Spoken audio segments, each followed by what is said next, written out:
What if I told you a virus can shut down your kitten's immune system and destroy its intestines in just a few days? That's exactly what feline panleukopenia does, and recognizing it early could save your cat's life. Feline panleukopenia, often called feline distemper, is one of the most dangerous viral diseases in cats. The good news? It's also one of the most preventable with vaccination. So what makes this virus so deadly? Unlike many viruses, feline panleukopenia virus, or FPV, doesn't attack random cells. It hunts the body's fastest-growing cells, especially in the bone marrow and the small intestine. Those two targets explain almost everything owners see. After a cat picks up the virus from contaminated feces, litter boxes, food bowls, bedding, or even shoes, the virus enters the bloodstream and starts its attack. First, it reaches the bone marrow, the factory that makes white blood cells. These cells protect the body from infection. When FPV destroys them, the immune system becomes dangerously weak. In fact, the word panleukopenia means a severe shortage of white blood cells. But that's only half the problem. The virus then damages the lining of the small intestine. Normally, this lining renews itself constantly. FPV destroys those replacement cells, so the intestinal wall becomes inflamed and can develop tiny ulcers.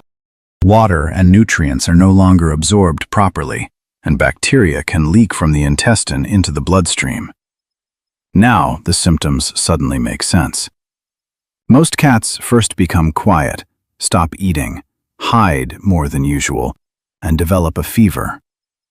As the intestinal damage worsens, vomiting and severe diarrhea follow. Because the damaged intestine can't absorb fluids, dehydration develops quickly, leaving cats weak and exhausted. At the same time, their weakened immune system struggles to fight infection, making the illness even more serious. Young kittens are at the greatest risk because their immune systems are still developing. Unvaccinated cats living in shelters, breeding facilities, rescue centers, or multi-cat homes are also much more likely to become infected. Here's something many owners don't know. FPV is incredibly tough. It can survive in the environment for months, so a cat doesn't always need direct contact with a sick cat.